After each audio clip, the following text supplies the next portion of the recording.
the consistency is that the same referee who make any one of those decisions should make the same decision in a similar instance, not that all referees should make... They've all got to be yellows or they've all got to be reds. In that case, it wasn't. And it wasn't. So that's your problem with inconsistency again. I mean, for me, if they go to all yellows, it's much better because we don't want 10 versus 11. Element of risk or injury has to be a part of the game. You can't clean this game up and make it a non-contact sport. And people, I don't think any of those were intentional. And I know the word intent has been taken out of the law, so they can hide behind that. But none of those incidents were, I don't think, intentional. So I don't think any of the players intentionally put the boot up that high to injure one of the opposition. So for me, that's why they should all be yellow, and we should have more consistency when the referee, including the Mane one. It's a debate we don't really want to talk about. But we have to because because the inconsistency of it. But we want to talk about the flair, the opportunities, the goals scored, rather than referees making, would you say, wrong decisions or certainly inconsistent decisions throughout. But I think the consistency should come from the individual referees being consistent rather than the whole of refereeing being consistent. For example, Sam would have given yellow cards all there. I'd be giving the odd red. As long as I'm consistent and you're consistent, people know what they're going to get from each referee rather than expecting me to be like Sam or vice versa. Because Mane nearly took the guy's face off. Yeah. And he might not have meant it, but then if I swing my arms around on a football pitch and catch the odd person in the face, but that's okay. Any one of those, Davey, could have caused a lot of problems. If they'd have caught him in the right place, in the eye or in the side of the temple. So, you know, for me, I think the referees have left themselves open to be slightly criticised again.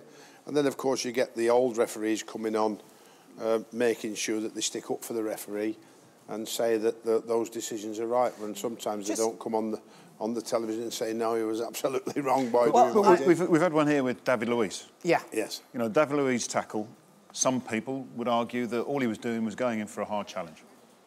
Well, for me, that's more likely to injure a player than the boot. But I mean, it's, again, you know, I think the game's pretty clean overall, personally. But, I mean, and of course, we've got this other side of tackling now where if it's too ferocious, it's a bookable offence even if you win the ball. But this did look, it looks bad. And when you actually look at this level, it is bad. I think if the player doesn't jump out the way, he could break his leg quite easily here. There, he just takes his leg away and gets himself out of real danger there. But we used to see this in football, and it was deemed I used to do one of them every tough game. tackling exactly, that's the thing. So I mean, you know, the consistency argument, as I say, has to be with individual referees being consistent in their decision making rather than a sort of carte blanche. Can I just go back to intent? I mean, is that a good reason to hide behind the damage which, say, Mane caused? Because we saw Edison's face, we saw the stitches. If you haven't, you can just Google it on social media. So do we just judge on how injured the opposition player is? No, it's on the aggressiveness or the intent of the challenge. For me, that's why taking intent out was the wrong thing to do. If you're intending to injure an opponent, then send him off. If you're not intending to, and just because he actually gets an injury, so you're saying if the goalie didn't get injured, he'd only give him a yellow. I'm just putting a hypothesis out. You know what I mean? That's what everybody's talking about.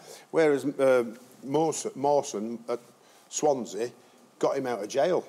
Because if he'd have fallen on the floor and rolling over and held his face, the referee would have probably come up after that incident over Mane and sent him off for the red card probably. Out of interest, we've seen you raging at a referee for a decision, for example, on the touchline, and I'm sure that you've shouted at a referee in your time as well. Do you feel there should be more accountability for the refs? Should they explain their decisions? No. No, I don't think they've. I think the producers in the TV world would set them up very, very nicely to make themselves look a little foolish. I think it needs, when you're sat in this chair with a camera in your face and you're not used to it, you've got to be very careful if you're a referee trying to explain what decisions you've given and haven't given. So for me, it's right that we don't question them from that point of view. And the other thing is, in the heat of a game, and the referees, it applies to the referee as well as it does to a manager as a player, heat of the game, they won't be 100% sure of everything they've done. and then asked to explain themselves. I'm sure when you see the interviews with some players afterwards, they're not 100% sure of what's happened in the moment of the game.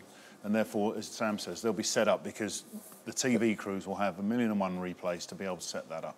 I love the fact that a player can be great by being natural and rubbish at the same time, and I think referees should be allowed that as well and not scrutinised for it. After the decision doesn't go your way, do you ever, as a manager, get a chance to speak to the referee in private? I used to. You get the opportunity of, I think it's half an hour after the game before you can go in, but as the years went on, I found it a complete waste of time. Why? So, because the referee you can't show the referee anything. The referee you can't look at anything. So, when I go in to see a referee after, I'm nailed on with what I think because I've already seen it from my analyst. My analyst has already given me 3 different variations of the angle of which I think the referee was wrong and I'm right. When I go in to see the referee, you can't bring that in and show him and say, look, this is, you know, and you should for me, but this is a problem with referees in terms of the bosses won't let that happen.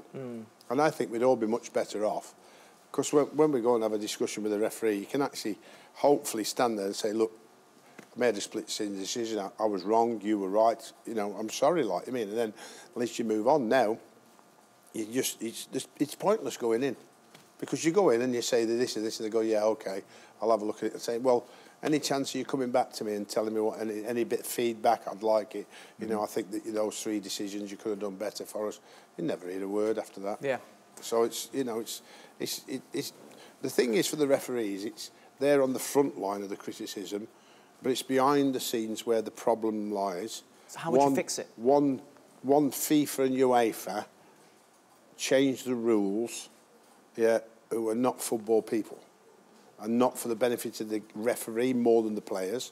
Sometimes it's benefit of the players, but the referee has so much to think about with the tinkering of the rules. Offside, first phase, second phase, third phase, fourth. You know what I mean? Dangerous, not dangerous. Intent, no intent. You mean it's just all he has to make that split decision with all these extra things you have to think about instead of keeping it as simple as possible for them, and then you get a more consistent referee with the decisions he makes. In my opinion, of course. I think one of the difficulties is the yellow card issue. Yes. Because sending off, you can appeal it, you can get your player back on. With yellow cards, unless they've changed the rules in last month, you can't appeal yellow cards. So where Sam's talking about a possibility of changing a referee's mind, well, you can end up losing a player based on a bad decision by a referee. Just very briefly, what if we get ex-footballers involved in the refereeing system? JMO, you could be I reckon I'd be a really good ref. You could be. I'd get Sam to do the running around. And I'll just... We've been League Managers Association, which I'm a board member of, brought out a paper maybe 8 years ago, probably between 6,400 pages long, on why we should encourage not only ex-players who will come to the end to fast track, but more importantly, young professionals who've been released to go into the referee's game because they've obviously started the process of laws of the game. Still hasn't happened yet, and there's still not enough professional referees in our country to cope with the pressures that are there. So, unfortunately, at the moment, it's not as much progress I thought, considering they went full-time professional in 2001.